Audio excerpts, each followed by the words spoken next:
அனைவருக்கும் அன்பு வணக்கம். நான் இப்போ என்னோடய ஆஃபீஸில் நடந்த சில சம்பவங்களை தான் சொல்ல போகிறேன். 1995க்கு முன்னாடி நான் சென்னையில் ஹெட் ஆஃபீஸில் கிளார்க்காக வேலை பண்ணிகிட்ருந்தேன். எனக்கு இந்த கெஸ்டட் ரேங்கில் இருக்கிறவங்களுக்கெலாம் சம்பளம் போடுற அந்த சீட்டு எனக்கு கொடுத்துருந்தாங்க. அது கூடவே சில மிஸ்லேனியஸ் ஒர்க்கெல்லாம் எனக்கு கொடுத்துருந்தாங்க. அதில் ஒரு ஒர்க்கு என்னன்னு சொன்னால், இப்போது கவர்மெண்ட் சர்வெண்ட்டுங்க 2 குழந்தைக்கு அப்புறம் ஃபேமிலி பிளானிங் ஆப்ரேஷன் பண்ணிக்கினா அவங்களுக்கு ஒரு அடிஷ்னல் இன்க்ரிமெண்ட்டு சேங்ஷன் பண்ணுற வேலை எனக்கு கொடுத்துருந்தாங்க. அது கணவனோ மனைவியோ யார் ஆப்ரேஷன் பண்ணிக்கினாலும், யார் எங்கள் டிபார்ட்மெண்ட்டில் வேலை செய்கிறாங்களோ அவங்களுக்கு ஒரு அடிஷ்னல் இன்க்ரிமெண்ட்டு சேங்ஷன் பண்ணுவோம். அது அவங்க சர்வீஸில் ரிட்டையர் ஆகிற வரைக்கும் அந்த பெனிஃபிட் அவங்களுக்கு கிடைக்கும். அந்த மாதிரி ஒருத்தர் ஆப்ரேஷன் பண்ணிக்கிட்டு, அவர் ஒய்ஃபு பண்ணிக்கிட்டு, அவருக்கு அந்த அடிஷ்னல் இன்க்ரிமெண்ட் சேங்ஷன் ஆகி அவர் 1 இயருக்கு மேலே அந்த இன்க்ரிமெண்ட்டை வாங்கிட்டு இருந்தார். அந்த இன்க்ரிமெண்ட்டுக்கு டிஎல்லாம் கூட உண்டு. அப்படி அவர் வாங்கிட்டு இருக்கும் பொழுது, ஆக்சுவலாக அவர் நான் ஹெட் ஆஃபீஸ்னால் அவர் ஏதோ ஒரு சபார்டினேட் ஆஃபீஸில் ஒர்க் பண்ணிகிட்ருக்கிறவர். அப்போ சபார்டினேட் ஆஃபீஸ்லேருந்து ஒரு லெட்டர் வந்தது. என்னன்னு சொன்னால், அவருக்கு 3வது ஒரு குழந்தை பிறந்துச்சு அப்படின்னு சொல்லிட்டு. ஆக்சுவலாக 3வது குழந்தை பிறந்துட்டா அந்த இன்க்ரிமெண்ட்டு எலிஜிபிலிட்டி கிடையாது. அதனால் இமீடியட்டாக நாங்கள் அவருக்கு அவருக்கு அந்த இன்க்ரிமெண்ட்டெல்லாம் ட்ரா பண்ணாதீங்க லெட்ரு போட்டுட்டோம். ஆனாலும் அவர் 1 இயருக்கு மேலே அவர் அந்த இன்க்ரிமெண்ட்டு அதெல்லாம் அவர் வாங்கிட்டு இருந்தார் இல்லையா, அது தப்பு. ஆஸ் பர் ரூல் அது தப்பு. ஏன்னா ஆக்சுவலாக அந்த ஆப்ரேஷனே ஃபெயில் ஆகிட்டுருக்குது.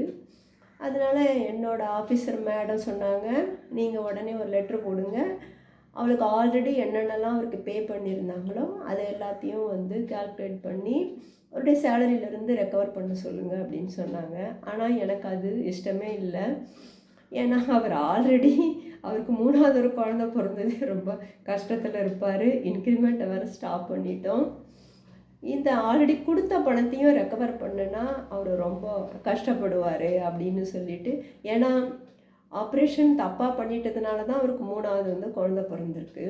இப்போ நான் எங்கள் மேடத்துக்கிட்ட சொன்னேன், மேடம் அது வேண்டாம் மேடம், அந்த மாதிரி நம்ம லெட்ரு இஷ்யூ பண்ண வேண்டாம்னு. அவங்க சொன்னாங்க, இல்லை ரூல் படி அதுதான் நம்ம செய்யணும், அதை செய்யுங்கன்னாங்க. அப்புறம் நான் சொன்னேன், மேடம் நம்ம இந்த கேஸை மேலே புட்டப் பண்ணலாம், இதை ஸ்பெஷல் கேஸாக ட்ரீட் பண்ணி அவர் ரெக்கவர் பண்ண வேண்டாம்னு சொல்லிவிட்டு நம்ம ரெக்கமெண்ட் பண்ணி அனுப்பலாம் அப்படின்னு. அவங்க சொன்னாங்க, சரி உங்கள் இஷ்டத்துக்கு நீங்கள் ஃபைலில் புட்டப் பண்ணுங்கள், நம்ம மேலே file அனுப்பலான்னாங்க.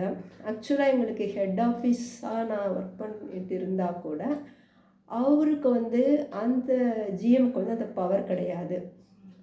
Chief head office Delhi. அதனால் இந்த கேஸை ரூலுக்கு அகெயின்ஸ்டாக நம்ம பண்ணுறதுனால நம்ம இதை டெல்லிக்கு தான் ரெஃபர் பண்ணி ஆகணும்னு சொன்னாங்க. ஆனால் நாங்கள் ஃபைலை புட்டப் பண்ண உடனே எங்களுக்கு மேலே இருந்த ஆஃபீஸர்லாம் ஓகே நீங்கள் டெல்லிக்கு ரெஃபர் பண்ணுங்கன்னு அப்ரூவல் கொடுத்துட்டாங்க. அப்புறம் நாங்கள் டெல்லிக்கும் ரெஃபர் பண்ணோம். அப்புறம் 2-3 மாதம் ஆச்சு, நாங்கள் அந்த கேஸை மறந்துட்டோம்.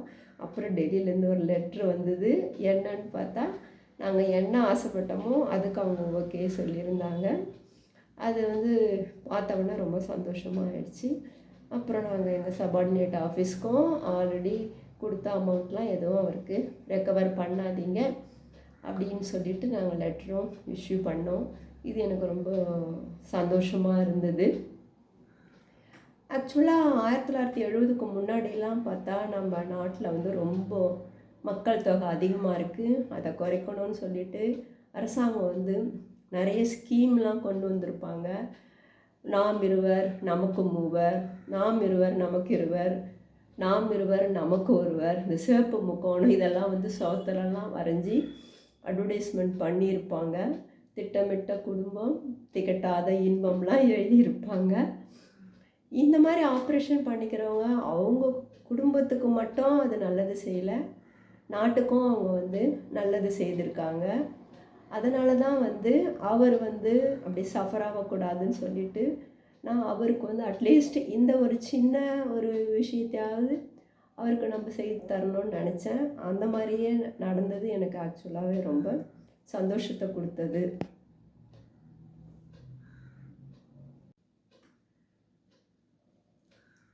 இதுவும் ஃபேமிலி பிளானிங் சம்மந்தமானது தான். இது வந்து ஒரு 2005 அப்போ நடந்தது. அப்போ வந்து நான் கிளார்க்காக இருந்து ஆஃபீஸர் எக்ஸாம் எழுதி ஆஃபீஸர் ஆகிட்டேன். நான் சென்னையிலேயே ஒரு ஆஃபீஸில் வந்து நான் ஆஃபீஸராக ஜாயின் பண்ணியிருந்தேன். அந்த டயத்தில் வந்து இந்த ஸ்டெரிலைசேஷன் பண்ணிங்கனவங்களுக்கு அந்த அடிஷ்னல் இன்க்ரிமெண்ட் ஸ்கீமை எடுத்துட்டு பர்சனல் பேன்னு மட்டும் கொடுத்துட்ருந்தாங்க. அது எவ்ரி மந்த்து அந்த பர்சனல் பே வந்து ட்ரா பண்ணி கொடுப்பாங்க. இந்த ஸ்டெரிலைசேஷன் பண்ணிக்கணவங்க வந்து அதை பண்ணி முடித்த உடனே அந்த ஹாஸ்பிட்டல்லேருந்து ஒரு சர்டிஃபிகேட் வாங்கி அப்ளிகேஷன் கொடுக்கணும். அதுக்கெல்லாம் டைம் லிமிட் இருக்குது. சாதாரணமாக 3 மாதத்துக்குள்ளே வந்து அதை வந்து அப்ளை பண்ணியிருக்கணும். அந்த மாதிரி அந்த ஆஃபீஸில் வந்து ஒருத்தர் அப்ளை பண்ணியிருந்துருக்கிறாரு. ஆனால் வந்து 3 மாதத்துக்கு மேலேயே ஆகிட்டுருக்கு. 6 மாதம் ஆகிடுதுன்னு நினைக்கிறேன். அதனால் அவர் வந்து முதல்ல ஒரு தடவை அப்ளை பண்ணிக்கிறாரு, ரிஜெக்ட் ஆகிடுச்சு. செகண்ட் டைம் வந்து அவருடைய ப்ராப்ளத்தெல்லாம் சொல்லி, ஏன்னா அப்போல்லாம் வந்து குரூப் டிங்களுக்கெல்லாம் இந்த மாதிரிலாம் ஒரு ஸ்கீம் இருக்குல்லாம் தெரியாது. அப்புறம் இவங்க மனைவிகள்லாம் வந்து ஏதாவது கிராமத்தில் வந்து டெலிவரி முடிஞ்சு அவங்க ஸ்டெரிலைசேஷன் பண்ணிக்கிட்டு அப்புறம் அவங்க வந்து வீட்டுக்கு வந்துடுவாங்க. அப்புறம் இவங்களுக்கு ஆஃபீஸில் ஒர்க் பண்ணுறவங்களுக்கு அப்புறம் தான் இந்த மாதிரி ஒரு ஸ்கீம் இருக்குதுன்னு தெரிஞ்சு அப்புறம் ஹாஸ்பிட்டலில் போயிட்டு சர்டிஃபிகேட்லாம் வாங்கி இவங்க அப்ளை பண்ணுறதுக்குள்ளே ரொம்ப லேட் ஆகிடும். அந்த மாதிரி தான் இவர் அப்ளை பண்ணுறதுக்கு 6 மாதம் ஆகிட்டுருக்கு. செகண்ட் டைம் அப்ளை பண்ணதுக்கும் ரிஜெக்ட் ஆகிடுச்சு. அந்த ரிஜெக்ட் ஆகி ஃபைல் வரும்போது தான் நாங்கள் வந்து ஆஃபீஸராக ஜாயின் பண்ணேன். பார்த்தேன் நான் அந்த கேஸை. ஆனால் எனக்கு கஷ்டமாக தான் இருந்தது. என்ன பண்ணுறது, ரூல் படி அவருக்கு கொடுக்க முடியாது. அதனால் நான் சைலண்ட்டாக இருந்துட்டேன்.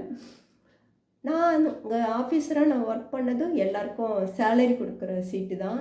அப்போ வந்து நான் நிறைய டெய்லி வந்து ஒரு சப்ஜெக்ட்டுக்குமே நான் ரூல்ஸை வந்து படிக்க வேண்டியதாக இருந்தது. எல்லா ரூலிங் புக்கும் வச்சு படிச்சுக்கிட்டே தான் இருந்துகிட்டு இருந்தேன் நான். அப்போ சடனாக பார்க்கும்போது ஒரு ரூல் என்ன சொல்லியிருந்ததுன்னா, பர்சனல் கிளைமை வந்து ஒரு 6 மாதம் அப்படி லேட்டாக அப்படி அப்ளை பண்ணியிருந்தால் கூட சிஜிஎம்முக்கு வந்து அதை கண்டம் பண்ணி அவங்களுக்கு வந்து சேங்ஷன் பண்ணுறதுக்கு ரூல்ஸ் அவங்க வந்து ப்ரொவைட் பண்ணியிருந்தது. அதை பார்த்தோன்னே எனக்கு டக்குன்னு இந்த ஸ்டெரிலைசேஷன் பண்ணிவிட்டு ஒருத்தருக்கு ரிஜெக்ட் ஆன அந்த கேஸ் தான் ஞாபகம் வந்தது. ஆனால் இந்த ரூலை நம்ம ரெஃபர் பண்ணி அவருக்கு வாங்கி கொடுத்துருக்கலாமே இந்த பர்சனல் பேன்னு தோணுச்சு. அதுக்கப்புறம் நான் வந்து எங்கள் செக்ஷன் சூப்பர்வைசரை கூப்பிட்டு சொன்னேன், சார் இந்த மாதிரி அவருக்கு ஃபோன் பண்ணி அவரை 3ஆவது தடவை அவரை வந்து ரீகன்சிடர் பண்ண சொல்லி லெட்ரு கொடுக்க சொல்லுங்கள் அவரை அப்படின்னா. அதே மாதிரியே அவர் வாங்கி கொடுத்தாரு. நானும் ஃபைலில் புட்டப் பண்ணேன். போடும்பொழுது இந்த ரூலை நான் ரெஃபர் பண்ணி இவருக்கு வந்து கொடுக்கலாம் அப்படின்னு சொல்லிவிட்டு நான் புட்டப் பண்ணியிருந்தேன். எனக்கு மேலகிற ஆஃபீஸருக்கு கோவம் வந்துடுச்சு. என்னை கூப்பிட்டு, ஏற்கனவே 2 தடவை ரிஜெக்ட் ஆச்சு, 3ஆவது தடவை அவர் கொடுக்குறாருன்னு நீங்கள் ஏன் புட்டப் பண்ணுறீங்க, நீங்களே ரிஜெக்ட் பண்ணி ஒரு லெட்ரு கொடுக்க வேண்டியது தானேன்னாரு. அவருக்கு தெரியாது, நான் தான் அவரை கேட்டு வாங்கி அந்த கேஸை புட்டப் பண்ணியிருக்கேன்னு சொல்லிவிட்டு. அப்புறம் நான் சொன்னேன், சார் இது பர்சனல் கிளைமில் வந்து நம்ம கொடுக்கலான்னு இருக்குங்க சார், புட்டப் பண்ணுறேன், கிடைச்சா கிடைக்கட்டும், ரிஜெக்ட் ஆனாலும் பரவாயில்ல அப்படின்னா. சரி, அவரும் மேலே அனுப்பிச்சார். ஆனால் லக்கிலி வந்து அவரோட கேஸ் வந்து அப்ரூவ் ஆகிடுச்சு. அப்புறம் அவருக்கு பர்சனல் பேவும் சேங்ஷன் ஆகிடுச்சு. அவருக்கு ரொம்ப சந்தோஷமாக ஆகிட்டு ஆஃபீஸ்க்கு வந்து என்னை நேராகவே பார்த்து எனக்கு ரொம்ப தேங்க்ஸ் சொன்னார். அதோடு நிறுத்திக்காமல் அவர் என்ன பண்ணார், எல்லார்கிட்டையும் புதுசாக ஒரு மேடம் வந்திருக்காங்க, வந்து அவங்க வந்து நான் 3ஆவது தடவை நான் அப்ளை பண்ணதுக்கு கன்சிடர் பண்ணி எனக்கு வந்து பர்சனல் பே வாங்கி கொடுத்துட்டாங்க அப்படின்னு சொல்லிவிட்டு என்னோடய புகழை வந்து எல்லா இடத்துலையும் பரப்பிட்டார். அனைவருக்கும் நன்றி. மீண்டும் சந்திப்போம். வணக்கம்.